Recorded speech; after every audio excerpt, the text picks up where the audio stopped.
안녕하세요. 저는 얼마 전 이혼하고 아이들과 살게 된 평범한 40대 여성입니다. 정말 아직도 이혼한 과정을 생각하면 미치고 환장할 일이지만 사람들이 진짜 이런 나쁜 사람들에 대해 알아야 할 것 같아서 이렇게 사연글을 쓰게 됐어요. 저와 남편은 정말 평범한 사람들이었고 평범하게 결혼을 하게 된 커플이었어요. 둘 다 평범한 월급쟁이였고 본가가 같은 동네라는 공통점 덕분에 더 빨리 친해졌죠. 정말로 모난 곳도 없고 시댁에 문제가 있는 것도 아니었어요. 친정도 시댁도 잘 사는 편은 아니었지만 둘 다 비슷했으니 그게 더 낫다고 생각했죠. 그런데 10길 물속은 알아도 한 길 사람 속은 모른다잖아요. 시댁 사람들이 그런 사람들일 줄이야 상상도 못했죠. 처음으로 이상하다는 것을 느낀 것은 결혼 4년 차였을 때예요. 남편이 휴가를 앞두고 있던 여름에 몸을 만들겠다며 8kg짜리 아령을 들고 운동하다가 발가락에 아령을 떨어뜨려서 발가락 골절을 입게 됐어요. 불행인지 다행인지 엄지발가락은 다치지 않았지만 나머지 3, 4, 5번 발가락이 부서졌어요. 발가락 뼈뿐만이 아니라 발등뼈도 문제가 생겨서 결국 수술을 해야 했고 핀도 박아야 했죠. 한마디로 대공사였어요. 나오는 병원비와 수술비는 그때그때 생활비에서 냈고요. 실비보험을 제가 내고 있었으니 당연히 실비보험에서 돈이 나올 거라고 생각했거든요. 그런데 수술비가 생각보다 많이 나와서 생활비가 좀 모자라더군요. 여보, 얼마 전에 보험 청구하지 않았어? 진단금이랑 수술비 그거 나왔으면 나한테 줘야 해? 우리 지금 생활비 너무 모자라. 그거? 일단 신청은 해놨는데 한번 알아볼게. 조금만 기다려줘. 그런데 생활비 많이 모자라? 응, 이번 달 초에 당신이 교육 듣는다고 40만 원 가져갔잖아. 그것 때문에 좀 힘들어. 저와 남편은 통장을 합친 건 아니었어요.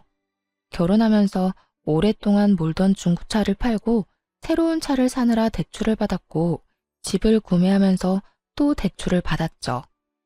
남편 앞으로 150만 원 넘게 대출금이 들어가고 있는 실정이라 필연적으로 제가 생활비를 부담하고 있었거든요. 그러다 보니 이런 식으로 돈이 나가면 제 월급에서 돈을 더 써야 하는 일이 생겼던 거죠.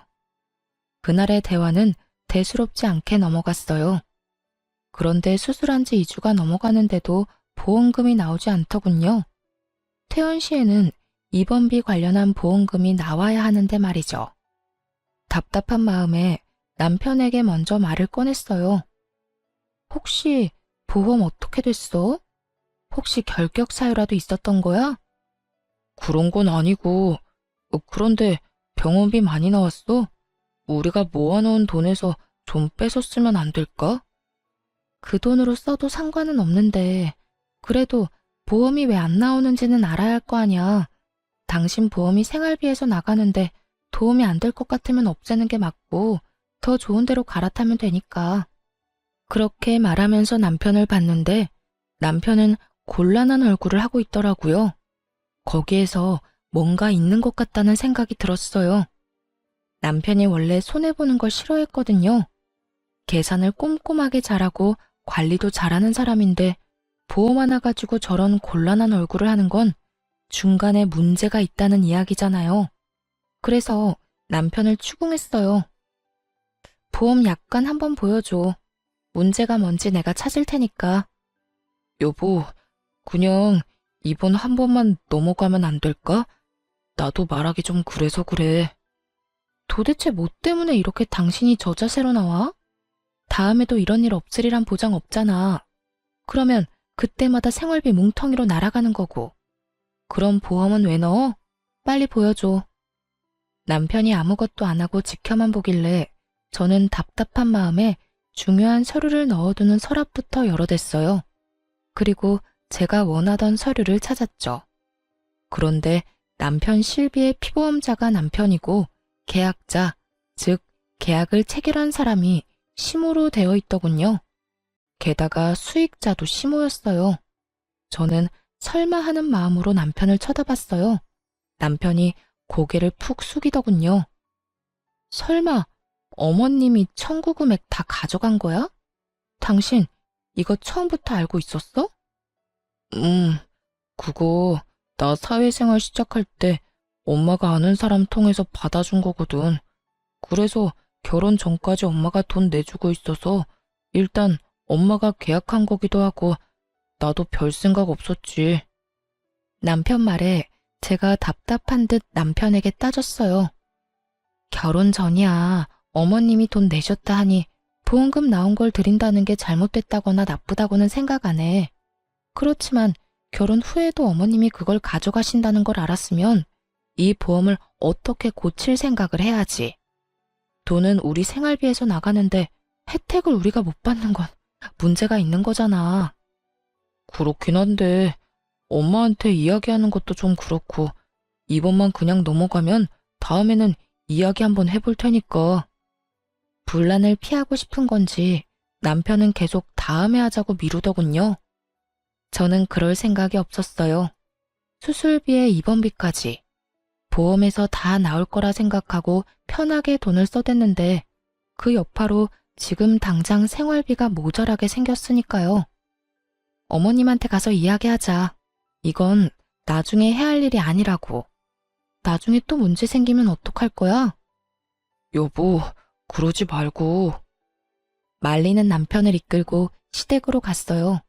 시모가 뜬금없이 찾아온 저희 부부를 보고 묻더라고요. 무슨 일로 이런 시간에 찾아와? 연락도 없이. 어머님, 이 사람 보험 청구한 금액 어머님이 다 가져가신 거 사실이에요? 제 말에 시모가 눈을 새초롬하게 뜨더니 딴짓을 하며 말하더군요. 내가 그 보험 들어준 계약자니까 당연히 나한테 돈이 다 들어오지. 내가 들어준 거 아니냐? 아들이 피보험자고 내가 계약자니까. 어머님, 그럼 보험을 넣으신 이유는 뭐예요? 보험을 왜 넣다니? 당연히 아플 때 도움되라고 넣었지. 지금 그걸 어머님이 가져가시는 바람에 도움이 하나도 안 되고 있어요. 저희 생활비 펑크 났거든요. 그리고 아픈 사람은 남편인데 왜 남편한테는 도움 하나도 안 되고 어머님한테 돈이 들어가는 건지 솔직히 이해가 안 돼요. 계약을 그렇게 했는데 그럼 어쩌냐? 너 설마 그 돈 때문에 여기 와서 나 잡는 거니? 잡는 게 아니라 확실하게 하고 넘어가려고요. 솔직히 이제 그 보험비도 저희가 받아와서 내는데 왜 어머님이 그 돈을 가져가는지 모르겠네요. 청구 금액 돌려주실 거죠? 내가 그 돈을 왜 줘야 하는지 모르겠구나. 엄연히 그런 보험이야. 내가 아들 보험 들어주면서 그 정도도 못하니? 아니 꼬면 내가 아들 키워준 대가라고 생각해. 어이없는 말을 들으니 답답하기만 하더군요. 저는 찍소리도 못하고 가만히 있던 남편을 불렀어요. 여보, 당신은 어떻게 하고 싶어? 이렇게 앞으로 병원비 보험 지원도 안 받으면서 생돈으로 다 낼 생각이야? 그건 아니지만. 남편은 정말 답답하게도 저와 시모 사이 눈치만 보더군요. 하긴 자기 입으로 무슨 말을 하겠어요? 결혼 전에는 시모가, 결혼 후에는 제가 내줘서 본인이 돈 낸 적은 한 번도 없으니 말이죠. 남편에게 말해서 안 될 것 같아서 시모에게 단도직입적으로 말했어요. 그러면 계약자를 남편 이름으로 변경해주세요. 수익자도 당연히 남편으로 해주고요. 남편이 애도 아니고 자기 결정권 없는 사람도 아닌데 굳이 계약자 피보험자 나눌 필요 없잖아요. 그리고 무엇보다 돈을 우리가 내고 있으니까요. 내가 왜 그렇게 해줘야 해? 너희 참 이상하구나. 그럼 여태껏 내가 낸 돈은 어쩌라는 말이니? 지금 이 상황에서 이상한 건 어머님이시죠. 설마 아들 아픈 걸로 용돈벌이 하시려는 건 아니죠? 제 발언이 조금 강했던 건지 시모 얼굴이 완전 황당하다는 듯 벌겋게 달아오르더군요. 무슨 말을? 이 상황이 딱 그거잖아요. 정작 아픈 아들이 돈 다 내고 치료받았는데 보험은 어머님이 다 먹겠다는 말이 그 뜻으로밖에 안 들리잖아요. 제가 어플 체크해보니 여태 보험비를 아예 안 받았던 것도 아니고 그 전에 받으신 것만으로도 내신 금액은 돌려받으신 것 같은데요. 제 말에도 시모는 아무 말 없이 입만 꾹 닫고 있더군요. 더 이상 말하면 자기 얼굴에 똥칠하는 것밖에 안 되니 뭐를 새로 일관하려는 느낌이었어요. 그 모습에 저도 마음 단단히 먹었죠. 지금 당장은 남편 건강이 그리 나쁘지 않아서 저 보험이 필요 없을 수도 있지만 나중에 나이가 들면 저희가 얼마나 큰 손해를 보겠어요. 그래서 남편에게 말했죠. 어머님은 계약자 수령인 바꿀 생각 없으신가 보네. 그럼 어쩔 수 없지. 퇴원하고 당분간은 시댁에서 지내. 당신 다리 다 나아서 목발 없이 다닐 수 있을 정도 되면 그때 집으로 와. 그 전에는 집에 돌아올 생각 말고. 여보, 그게 무슨 소리야? 무슨 소리긴. 어머님이 보험금 다 가져가신다잖아. 나는 생활비로 병원비, 보험비 다 내고도 보험금 못 받는 사람 됐으니 당신 수발까지 못 든다는 말이야. 어머님이 그 큰 돈 다 가져가셨으니 어머님이 알아서 당신 간병해 주시겠지. 나는 돈 날리고 무보수 노동까지는 못해. 게다가 당신 집에 있으면 돈만 더 나가고.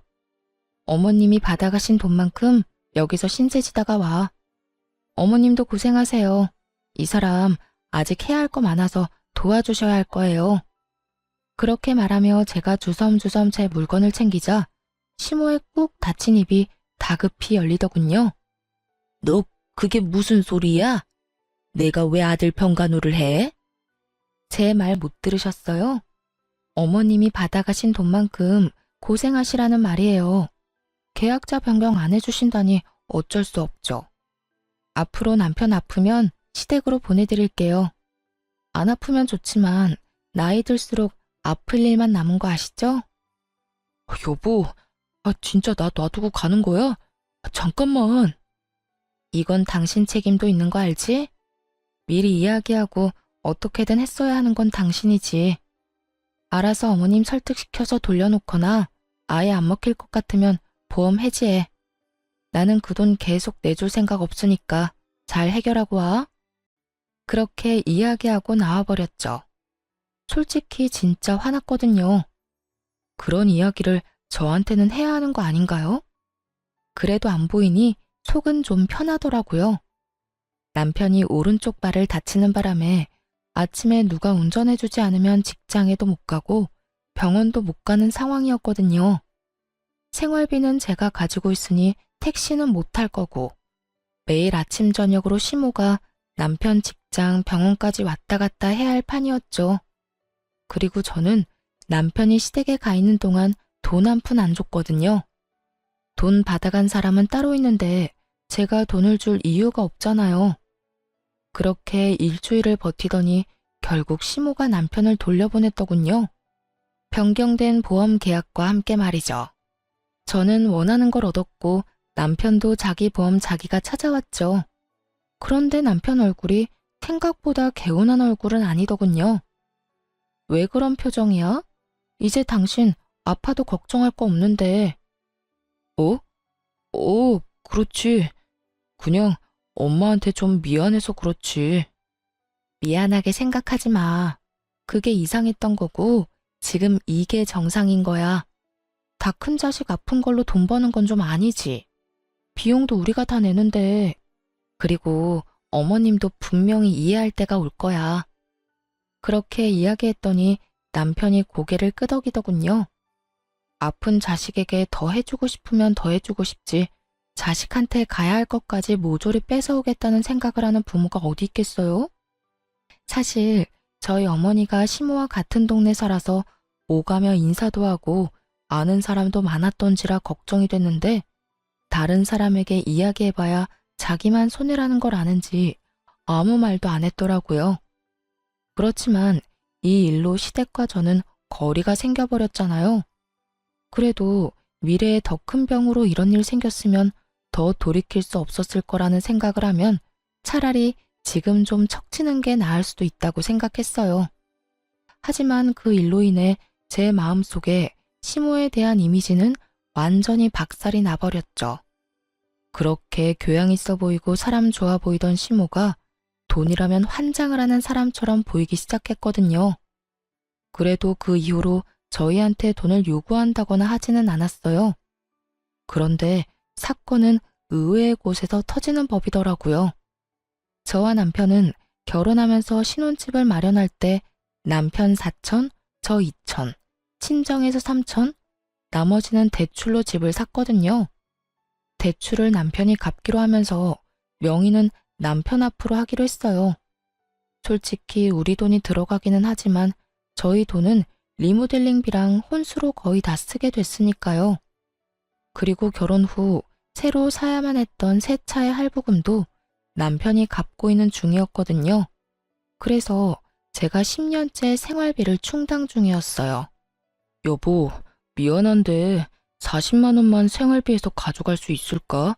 사촌 동생이 과일 장사 시작했잖아. 가서 좀 팔아주기도 해야 하고 얼마 전에 첫째가 낸 문콕 사고도 돈 물어줘야 하거든. 당신 남는 돈은? 월급에서 대출금 갚고 나서도 돈 좀 남잖아. 얼마 전에 본가에서 보일러 고장났다고 해서 그거 고치는데 돈 좀 썼어. 그래서 이번에는 돈이 없어. 아, 그거 가져가면 나 남는 돈 거의 없어. 자동차 할부는 이제 끝날 때 되지 않았어? 3달 정도면 끝나. 그러면 나도 좀 여유로워지니까 당신 도와줄 수 있겠지. 그때까지만이야. 조금만 도와줘. 필요한 돈이긴 했어요. 애가 문콕을 하는 바람에 상대 차량 문짝을 갈아줘야 했거든요. 그렇지만 한 번에 40만 원이라는 돈이 나가니 생활비가 진짜 휘청하더라고요. 그래도 어쩌겠어요. 필요하다니 줘야죠. 그 전에도 남편은 생활비에서 그렇게 돈을 자주 빼갔어요. 작년까지만 해도 남편이 매달 드는 교육과 헬스장 비용으로 매달 30만 원씩 나갔었죠. 그 외에 경조사 비용으로도 자주 가져갔고요. 생활비를 비상금 정도로 생각하는 남편을 보며 그 집도 차 할부금이 다 끝나면 괜찮겠지 하는 생각을 했어요. 그런데 남편에게 돈을 빌려주고 정말 오랜만에 가계부를 살펴보는데 이상하게도 남편이 매달 4, 50만 원씩 꼬박꼬박 가져가고 있는 걸 발견했거든요. 물론 이유는 다 달랐지만 정말 한 달도 빠짐없이 매달 가져갔어요. 그리고 항상 10일에서 15일 사이에 돈을 빼가는 걸 알게 됐죠.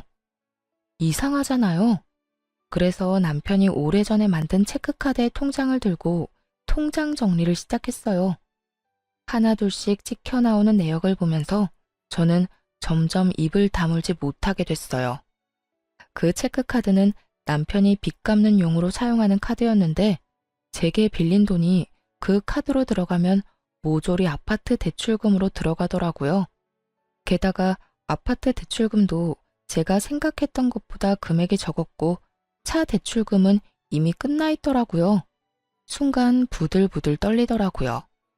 여태껏 150만 원이 넘는 금액을 대출금과 이자로 내고 있다고 생각했기 때문에 제가 생활비를 내고 있었는데 실제로는 모든 걸 다 속이고 있었다니. 남편이 계산을 잘하고 꼼꼼하니까 맡겨뒀던 일이 결국에는 제 살까먹는 일이었던 거죠. 이걸 어떻게 할까 생각하다가 한 가지 좋은 생각이 떠올랐어요. 제 돈으로 대출금 갚는 걸 알게 됐으니 그걸로 하나 당당하게 요구할 수 있는 일이 생겼거든요. 여보, 우리 이 집 벌써 산지 10년이나 됐잖아. 이제 슬슬 공동 명의로 해줄 수 없어? 저는 야근 후에 집에 온 남편에게 그렇게 말을 꺼내자 남편이 순간 멈칫하더군요. 그러더니 저를 한번 슬쩍 보고는 다시 식사를 하며 말했어요. 그건 안 돼. 내가 돈 갚고 있는 거 알잖아. 솔직히 10년간 내가 다 갚았는데. 그리고 누구 명의면 무슨 상관이야? 우리한테 문제가 있는 것도 아니고. 나 죽으면 어차피 다 당신이랑 애들 건데. 그러니까 누구 명의면 무슨 상관인데? 그러면 공동명의 해도 되잖아. 아니, 도대체 갑자기 왜 공동명의를 해달래? 10년간 아무 일 없이 잘 지내왔잖아. 내가 어제 당신 통장 정리하면서 알게 됐거든. 나한테서 받아간 돈 다 대출금으로 들어가고 있던데, 그리고 차 대출금도 벌써 다 갚았더만. 대출금 금액도 나한테 말했던 것보다 더 적고.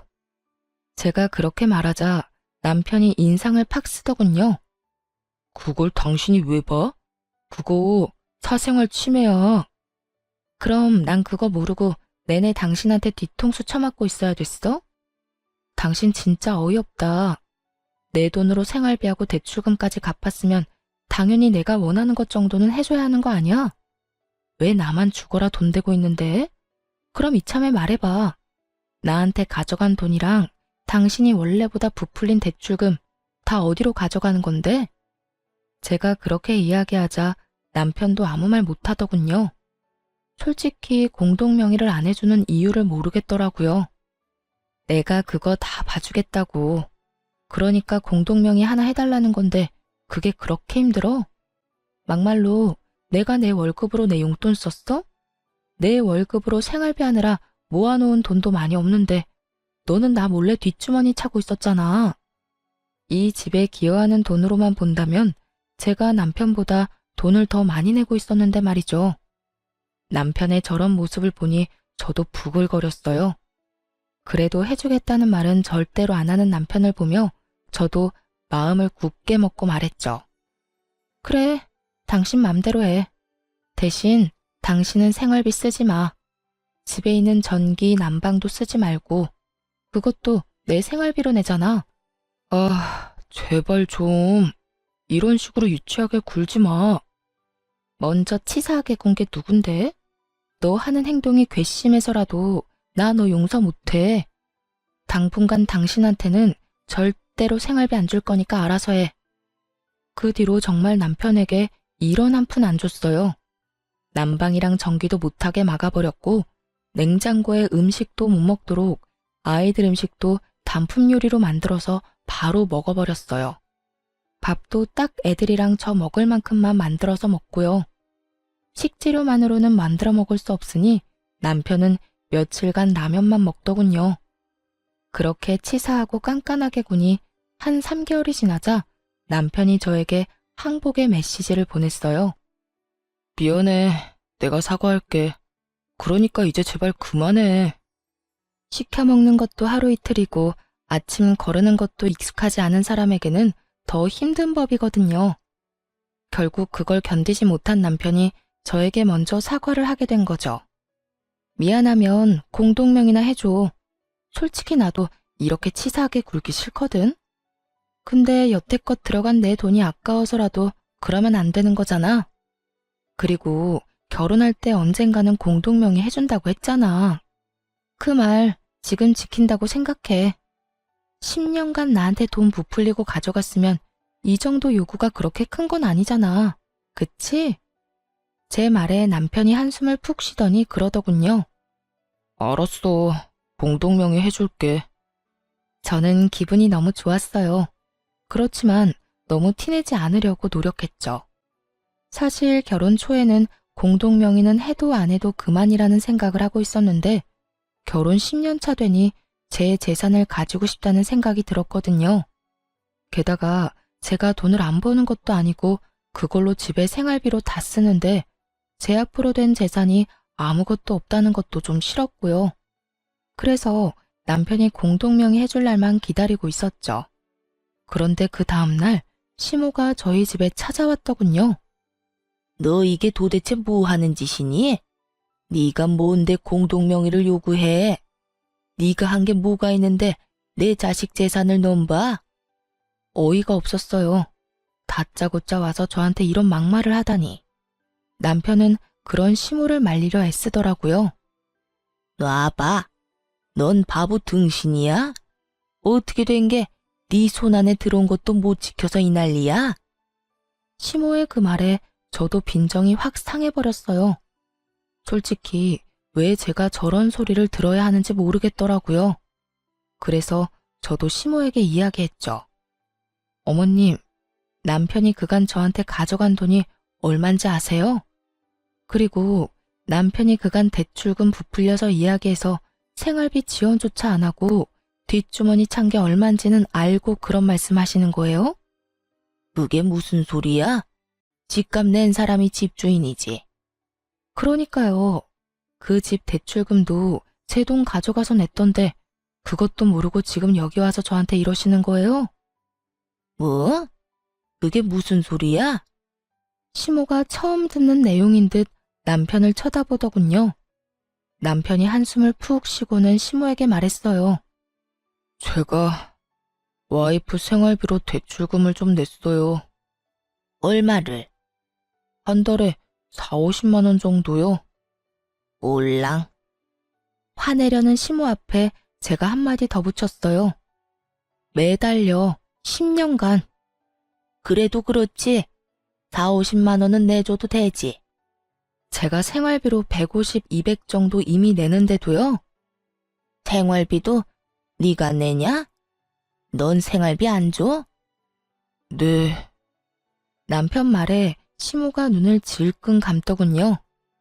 제가 이 집과 생활 유지에 돈을 더 많이 내는데 그거 요구하는 게 과한 일인가요? 나는 모르겠다.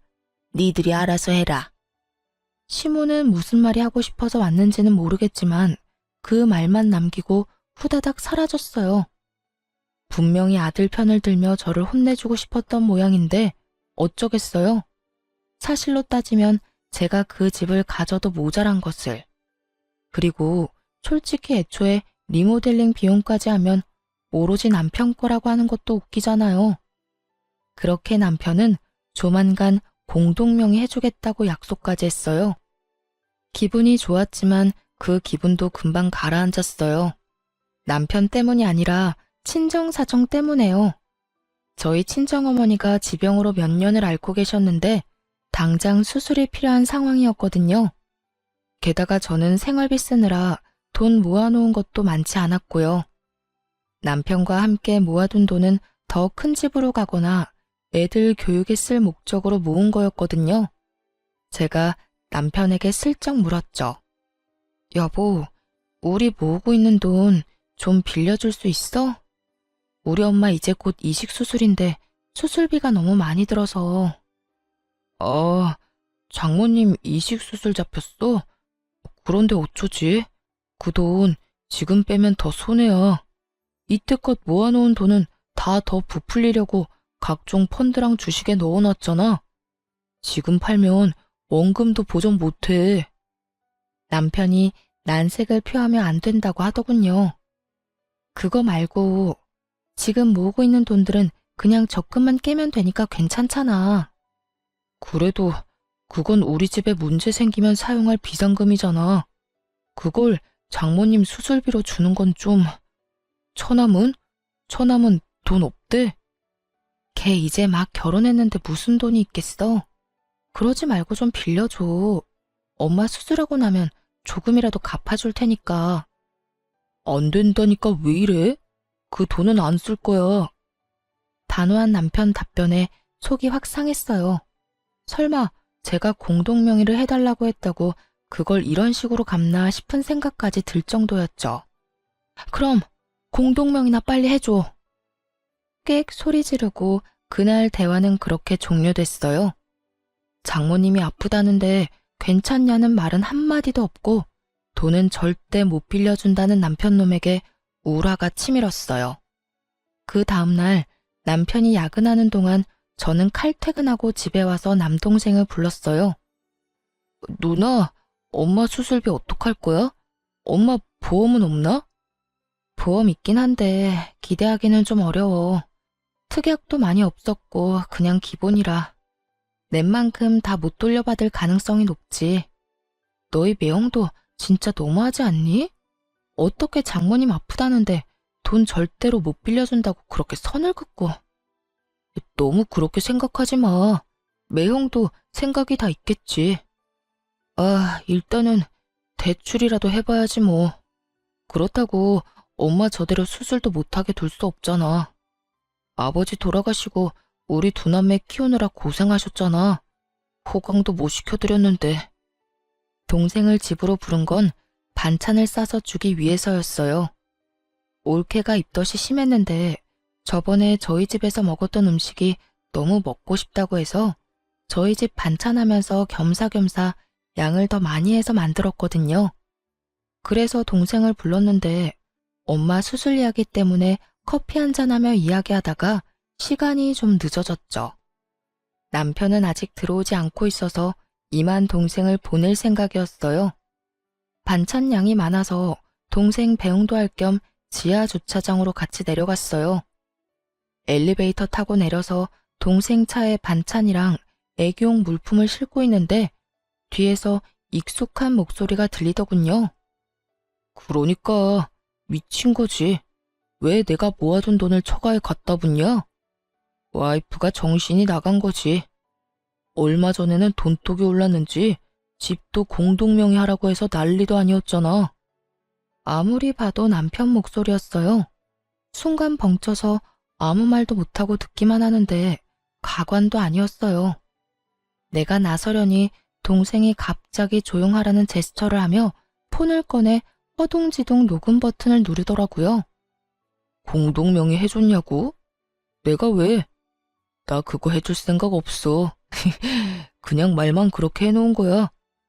안 해주면 지가 어쩔 건데? 진짜 괘씸해서라도 안 해줄 거야. 그리고 자기 엄마 아픈 걸 왜 내 돈으로 해결하려고 하는지 이해가 안 간다니까. 돈이 너무 아깝잖아. 어차피 곧 죽을 사람 병원비를 왜 우리가 내? 그리고 늙어서 그 수술비 정도도 마련 못해서 끙끙거리는 것도 웃기고. 여하튼 처가 식구들 진짜 완전 비호감이야. 이야기를 듣는데 귀가 썩는 기분이 들더라고요. 그런데 더 놀라운 이야기가 그 뒤에 나왔어요. 그리고 저번에 보험이랑 대출 와이프한테 걸린 거 생각하면 아직도 한숨 나온다니까. 그래, 그 보험 청구 금액 와이프 몰래 엄마랑 나눴거든. 병원비는 생활비로 내고. 근데 그거 안 준다고 쌩 난리를 치더니 결국 나 본가해버리고 가버리는 거 보고 완전 정이 뚝 떨어지더라니까. 그걸로 이번에도 비상금 잘 모을 수 있었는데 딱 걸려가지고 대출금도 와이프 돈으로 야금야금 잘 넣고 있었거든. 부풀려서 이야기해서 생활비도 와이프가 다 내도록 설계 다 해놨는데 말이지. 이번에 걸리는 바람에 다음 달부터 와이프가 돈 달라고 할까봐 그게 걱정이야. 누구랑 무슨 통화를 하고 있는지는 모르겠지만 제 속내를 그대로 드러내는 남편놈 목소리를 들으며 진짜 하늘이 무너지는 기분이었어요. 처음부터 제 돈으로 자기들 배를 열심히 채우고 있었더라고요. 완전 열이 받을 대로 받은 저는 씩씩대며 주변을 살폈어요. 남편은 제가 지하 주차장에 있을 거라는 생각도 못하고 통화 끝나고 올라가려고 통화를 이어가고 있더군요. 저는 올케한테 챙겨주려던 겉절이 김치의 뚜껑을 열어서 남편에게 다가갔어요. 낄낄대며 발끝을 벽에 툭툭 차고 있던 남편놈 얼굴에 겉절이를 확 부었죠. 으이씨, 뭐야? 겉절이 맞은 남편놈이 얼굴을 들어 인상을 쓰더군요. 그리고 그 앞에는 그 인상보다 더 더러운 표정의 제가 있었죠. 야, 너 우리 엄마 수술비 안 빌려준다던 게 돈이 아까워서 그런 거였어? 어? 말해봐. 통화할 때는 말만 잘하더니 왜 꿀먹은 벙어리야? 저는 남편놈 멱살을 쥐면서 남편을 추궁했어요. 그랬더니 동생이 급히 저를 뒤에서 말리더군요. 누나, 참아. 이렇게 화낸다고 될 일 아니잖아. 누나가 일단 참아. 아이씨, 더 이상 나 열받게 하지 마. 지금 이 상황도 짜증내기 일보 직전이니까. 방구 낀 놈이 성질낸다고 딱 그거였어요. 지금 네가 짜증이 나? 그래, 내고 오늘 너 죽고 나 죽자, 어? 열받은 제가 또 달려들자 동생이 말렸어요. 너 이대로 나 안 넘어가? 이혼해. 당장 이혼하자고. 이딴 식으로 너한테 돈 한 푼이라도 더 주면 내가 등신이고 바보 천치지. 누가 그런다고 겁낼 줄 알아? 이혼? 그래, 해. 하면 되지 왜 못하겠어? 보나마나 내가 더 유리하다고. 진짜 미치고 환장하겠더라고요. 자기가 뭐라고 저렇게 당당한지. 저는 이악 물고 이혼 소송에 들어갔어요. 엄마가 아픈데 저놈 얼굴까지 보고 있다간 속에 천불이 날 것 같았거든요. 소송 진행 중에 엄마 이식수술 날짜가 잡혔어요. 엄마한테는 이혼한다는 말 안 했거든요. 괜히 걱정하고 스트레스만 받으실까 봐요. 수술 다 끝나면 이야기할 생각이었죠. 수술 며칠 전 엄마가 저랑 동생 불러서 그러더군요. 혹시라도 수술 잘못되거나 문제 생기면 엄마 폰 안에 사진 첩봐. 엄마가 거기에 너희들한테 조금이라도 물려주려고 모아둔 것들 사진 찍어놨어. 비밀번호도 거기 같이 있고 사망보험금도 얼마 전에 물어보니 꽤 많이 나올 것 같고 모아둔 돈이랑 엄마 살던 집, 내 앞으로 된 시골 땅 팔면 너희 앞으로 3억씩은 돌아갈 거야. 그리고 수술비도 걱정하지 말고 무조건 그 통장에 있는 돈 써. 알았지? 동생과 저는 깜짝 놀랐어요. 평소 친정엄마가 항상 돈 없다는 말을 밥 먹듯이 하니 저도 동생도 당연히 어머니에게 돈이 없다고 생각했거든요. 그런데 이렇게 알뜰살뜰 모아놨을 줄은 상상도 못했죠. 이제 수술만 잘 되면 된다고 생각하고 있었는데 수술 도중에 어머니가 돌아가셨어요. 면역력이 너무 약해져 있어서 수술을 견디질 못한 것 같더라고요. 정말 너무 슬퍼서 동생과 한참을 울고 장례식도 어떻게 치르는지도 모르게 병원에 있던 장례식장에서 나온 분이 하라는 대로 예예 하며 전혀 실감도 못하고 있었어요. 그런데 장례식을 하는 이틀날 이혼 소송 중인 남편과 시모가 장례식장에 찾아왔더라고요. 슬픔이 분노로 바뀌는데 1분도 안 걸렸어요. 그래도 입술을 꽉 깨물며 어머니 가시는 길에 분란 안 일으키려고 조심하고 있었는데 남편 놈이 어머니 영정 앞에서 울고불고 곡소리를 내며 대성통곡을 하는 거예요. 동생과 저는 벙쪘죠. 저 인간들이 왜 저러나 싶었거든요. 남편이 저한테 오더니 제 손을 잡으며 갑자기 뜬금없는 소리를 하더라고요. 여보, 많이 힘들지? 다 괜찮아. 내가 곁에 있잖아. 저는 처음에 제가 잘못 들은 줄 알았어요. 지가 왜 날 걱정해요? 치열하게 한 푼도 안 뺏기려고 이혼 소송 중인데 갑자기 와서 챙기는 척? 착한 척? 환장하고 기가 차서 제가 물었죠. 이게 뭐 하는 짓이야? 당신이 여길 왜 와? 여기 와서 눈물 흘릴 자격도 없는 놈이? 저의 차가운 말에도 남편 놈이 제 손을 꼭 붙잡더니 그러더군요. 많이 속상했지? 내가 다 미안해. 이렇게 장모님 잃고 나니 당신이 얼마나 소중한지 깨달았어. 그러니까 우리 이혼은 없던 걸로 하고 다시 잘 살아보자. 점점 더 기괴해지는 남편놈 행동에 저는 이 인간의 의중을 알 수 없어서 궁금증만 생길 뿐이었어요. 다시 잘 살아? 당신이랑 내가 왜?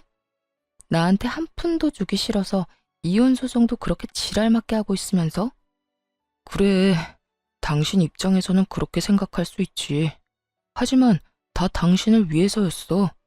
그리고 당신이 원하면 다시 재결합하면 바로 집도 공동명의로 해줄게. 그거 당신이 원했잖아.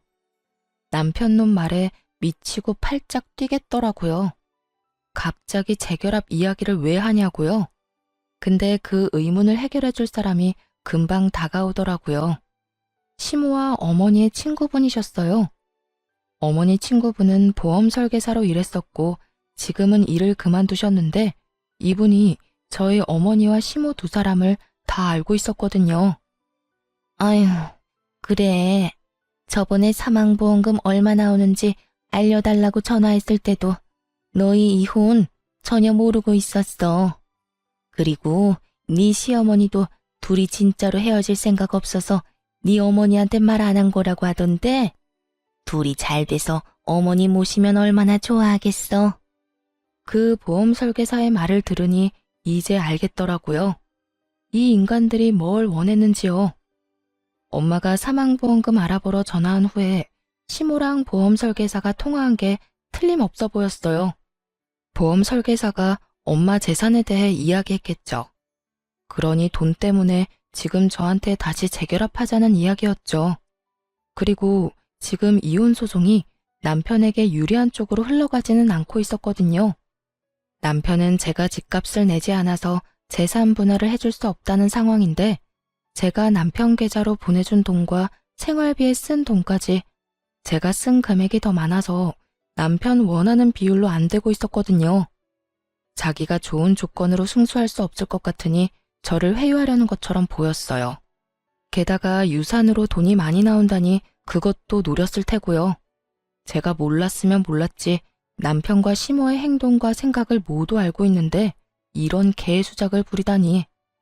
제가 얼마나 만만하게 보였으면 이럴까 싶었어요. 그것도 보인이 된 저희 어머니 앞에서 아까워서 수술비 못 주겠다고 지입으로 말하던 놈이 뭐가 그렇게 당당한지. 그런데 시모가 그때 제게 다가오더니 굉장히 슬픈 얼굴로 말하더라고요. 아가, 고생이 많다. 우리 애가 철이 없어서 이혼 이야기가 나왔다만 그래도 너희는 애를 낳고 산 부부잖니. 그리고 그렇게 큰 잘못으로 이혼하려는 것도 아니고 잠깐의 치기로 그럴 수 있으니 네가 이해하고 덮어주거라. 그 정도 흠은 살면서 아무것도 아니야. 뻔뻔하게 덮어주라는 말을 하다니. 시모도 남편만큼 뻔뻔하고 염치 없는 행동을 잘하더라고요. 그래서 저도 남편 놈과 시모 우라통 터지게 해주기로 했어요. 저는 남편 팔을 탁 쳐내고 말했어요. 내 대답을 들려줄게. 저는 그렇게 말하고 핸드폰을 꺼냈어요. 그리고 그 안에 저장된 녹음본을 틀었어요. 제일 큰 볼륨으로 말이죠. 여기 장례식장에 있는 모든 사람들이 들을 수 있도록. 그 녹음본은 동생이 그날 녹음한 거였죠. 자기 엄마 아픈 걸 왜 내 돈으로 해결하려고 하는지 이해가 안 간다니까. 돈이 너무 아깝잖아. 어차피 곧 죽을 사람 병원비를 왜 우리가 내? 그리고 늙어서 그 수술비 정도도 마련 못해서 끙끙거리는 것도 웃기고. 여하튼 처가 식구들 진짜 완전 비호감이야. 쩌렁쩌렁 남편 목소리가 흘러나오는데 사람들이 수군거리더군요. 하긴 그럴 수밖에 없죠. 여기 있는 손님들 중 엄마 손님과 시모의 지인이 겹치거든요. 기억상실증이라도 걸렸어?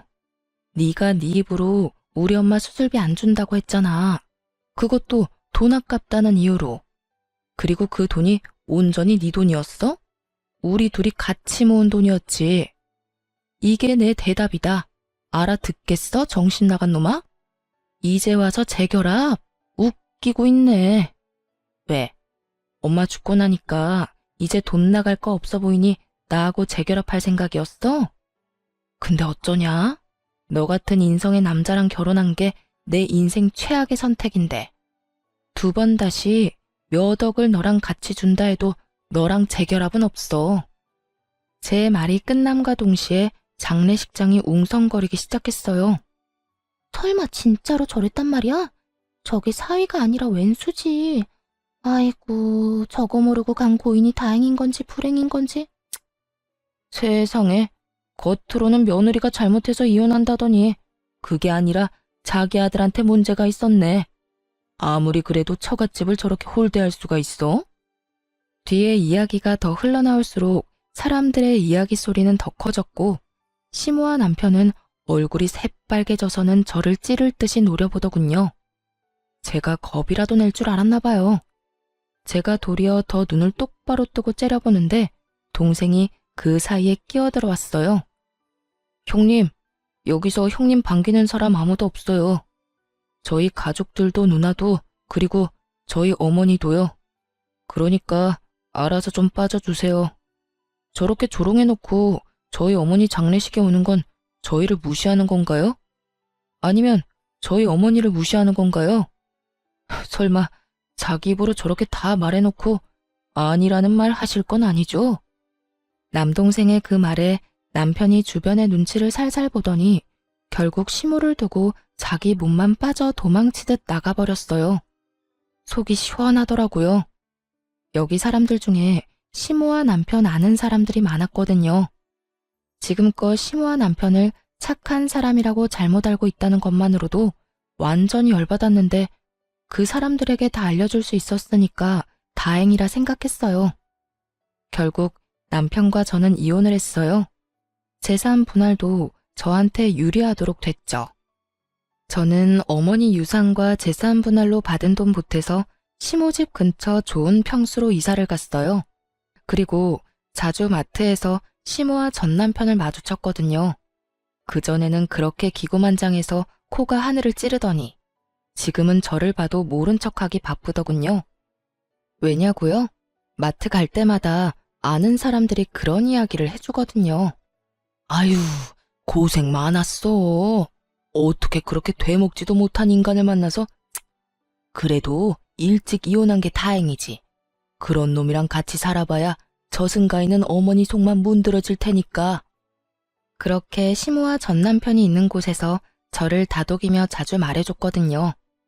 솔직히 사람들 입에 오르내리는 일은 저도 좋아하지 않지만 나쁜 인간들 엿먹이려는 일이라고 생각하니 도리어 의욕이 샘솟더라고요. 그렇게 몇 번 그 인간들 있는 곳에서 그런 소리 들으니 결국은 그 인간들도 못 참더라고요. 몇십 년이나 살았던 동네를 쫓겨나듯 도망가게 됐으니까요. 전 남편과 시모가 어디로 갔는지는 저도 몰라요. 하지만 두 사람의 행보가 어디든 이제 저랑은 상관없다고 생각해요. 저도 복수할 만큼 했거든요. 그렇게 돈 좋아하는 두 사람보다 더 많은 돈을 가지게 됐고 두 사람보다 더 좋은 환경에서 살고 있는 걸 봤잖아요. 그러니 얼마나 속이 쓰렸겠어요? 남의 떡이 더 커 보인다고 했어요. 이혼 후에 제가 가진 것들이 참 먹음직스럽게 보인 만큼 자기가 한 선택도 여전히 후회할 가능성이 높았죠. 솔직하게 말해서 대출금을 부풀려서 저 모르게 돈을 모으고 시모와 돈을 나눠 갖고 제 돈으로 대출금을 냈던 일들은 어떻게 보면 제가 이해하고 넘어갈 수 있었던 일이었어요. 그리고 그걸 위해 공동 명의를 내세우기도 했고요. 그런데 아픈 장모에게 들어갈 돈이 아까워서 빌려주지 않았다는 건 참을 수 없는 일이었어요. 남편이 엄마 수술비를 빌려줬더라면 저는 엄마의 유산으로 남편에게 더 잘해줬을 거예요. 사람 마음이라는 게 힘들 때 도움 주는 사람에게 더 잘해주고 싶거든요.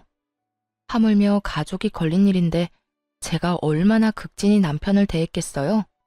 그런데 꼴랑 그거 아까워서 자기가 가질 수 있었던 모든 걸 잃게 됐으니 옆에 있을수록 자괴감과 후회가 전 남편과 시모를 무척 괴롭혔을 거예요. 결국은 참다 못해 떠나긴 했지만요. 저는 그들이 사라진 곳에서 편하게 잘 지내고 있어요. 전 남편과 시모가 뭘 하는지 전혀 모르고 연락도 들은 적 없어요. 다만 한 가지는 정확하게 알죠. 여기로 두 번 다시 돌아오지 못할 거라는 거요. 알게 모르게 좁은 동네였거든요. 제 결혼은 그렇게 확실하게 끝이 났죠.